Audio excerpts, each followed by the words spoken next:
Hello, welcome everybody. This is lesson 2-3 on parallel and perpendicular lines. What I'd like you to do is I'd like you to copy down the title, of course, like always, and then if you need to pause on this slide and copy down the information you see. Some key moments on this slide, key important points are that parallel lines have the same slope and perpendicular lines have opposite reciprocal slopes. An example of an opposite reciprocal is 2/3, and the reciprocal of 2/3 is 3/2, and opposite just means if it's positive, make it negative, if it's negative, make it positive, and this is the perpendicular symbol you may have been familiar with from geometry. Now I'm going to move on to an example, so if you need to pause, but then I'll move on to example number 1. Here's example 1. What we want to do here is we want to write an equation of a line passing through point 3, -3, comma 2. And it's parallel to line BC, and BC is 0, 7, and 4, 3. So if I make a quick little coordinate plane sketch to see what's going on here, 0, 7 is up here. That's point B. And 4, 3, 1, 2, 3, 4, 1, 2, 3 is right here. That's point C.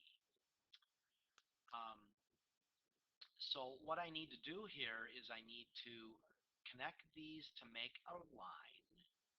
And now I'm going to find a line that passes through -3, +2 over here somewhere, but it's parallel to that line. So that's my idea. That's the plan. How do I execute that plan? Well, first of all, I need to find out the slope of the line I know, because I know that lines that are parallel have the same slope. So slope is subtract y's over subtracting x's.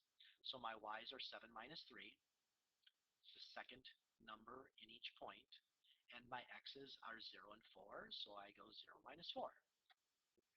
This is how I figure out the slope of the line I need.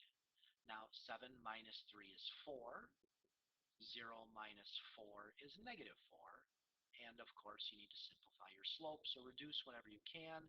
4 over 4 is 1, so my slope is -1.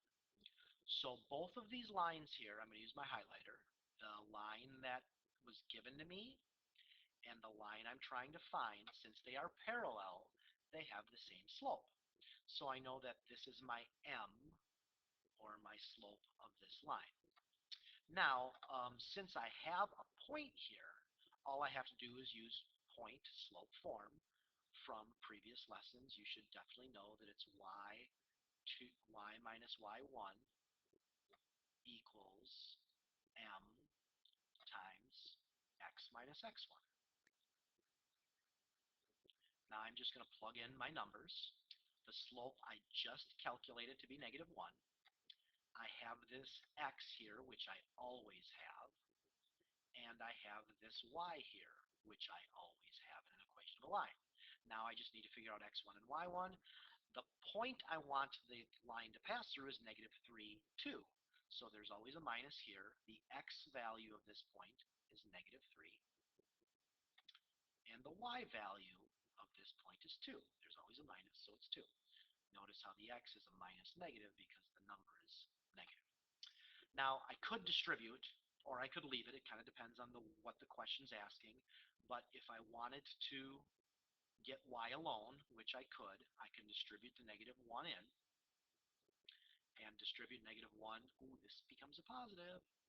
-1 times +3 is -3. And then I could move the 2 over by adding.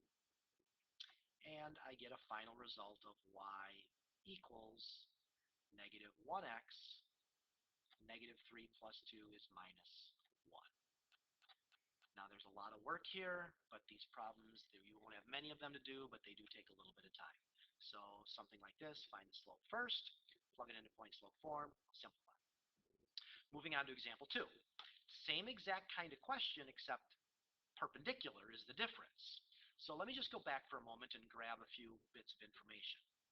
The point is -3, 2, so I'm going to write that down, -3, 2. And my slope was a -1. So I'm going to write that down, but I'm going to change it, because remember, perpendicular lines have opposite reciprocal slopes. So 1 is 1 over 1. So if I reciprocal it, it's still 1 over 1. But I have to flip the sign. So my perpendicular line is actually going to have a positive 1 slope. And then you do the same thing. Y minus y1, which is 2, equals, now I have a 1 times x minus a negative, which is plus 3. Don't forget, these are always minuses, but if one of them is a negative, you flip it. And then, like the last one, I go y minus 2 equals 1x, and then 1 times 3 is 3. And then I'm going to bring over that 2 from the other side. And then I go y equals x plus 5. Remember what I did here is I found the equation of a line that goes through negative 3, 2, but instead of being parallel to this line, it ends up to be perpendicular to that line. So there's a right angle there. Okay, so that's how you do the perpendicular ones. Now the last one I have is a little bit tricky here. Find the equation of the perpendicular bisector. Ooh, bisector. Hopefully you remember what that is from geometry. Of segment QR with endpoints Q and R. So let me get a visual of what is happening here. Here is my coordinate plane. 1, 2, 3, 1, 2, 3, 4, 5, 6 is right up here. Bad point, but you get the picture. Negative 1, positive 4, 1, 2, 3, 4 is right here. Connect these with, whoops, going to connect these with a segment. Now I want equation of a perpendicular bisector. So let me change colors here to red. I don't know exactly what's happening, but bisector means cuts in half. So I'm trying the best I can to cut the middle of this segment. And perpendicular means that it's got a right angle. So what do I need? I need a slope, M, and I need a point. Why do I need those two things? Because to put them in an equation, you need a point to the slope for point-slope form.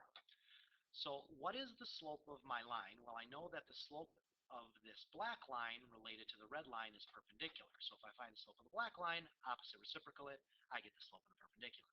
So the slope of the black line, let's just use these 2 points, 6 minus 4, y minus y, over x minus x, 3 minus negative 1. Change a minus negative to plus. 6 minus 4 is 2. 3 plus 1 is 4. This becomes reduced to be 1/2. Now remember, that's the slope of this black line. But the perpendicular, the red line, is the one I want, so I need to actually flip it around. So I put a negative, because it's opposite reciprocal, and put the 2 on the top, the 1 on the bottom. And if I simplify this, anytime it's over 1, it's still just a whole number. That's my slope. Now I need my point. Ooh, there's a little bit of work here. Bisector means cut in half. How do I find halfway between these points? Well, if you remember from our previous lesson, that would be the midpoint of these 2 dots. So if you remember how to do midpoint properly, it's something plus something divided by 2, comma, something plus something divided by 2. Those are the x's and the y's. So now I got to figure out my somethings, which are my points. The x's are 3, negative 1. They go in the first slots. The y's are 6 and 4. They go in the second slots. 3 plus a negative 1 is 2. 2 over 2. 6 plus 4 is 10. 10 over 2 is 5. So my midpoint is 1. 2 over 2 is 1, comma, 5. Now that's my point, 1, comma, 5. I'm going to change colors one more time to purple and give me the final answer. The final answer is y minus, because I'm looking for an equation of a line, y minus 5 equals negative 2 times x minus 1. Now, of course, I could distribute and I could bring over the 5, but since we practiced that already 3 times, I'm just going to stop right here. That is your lesson for today. Thanks for listening.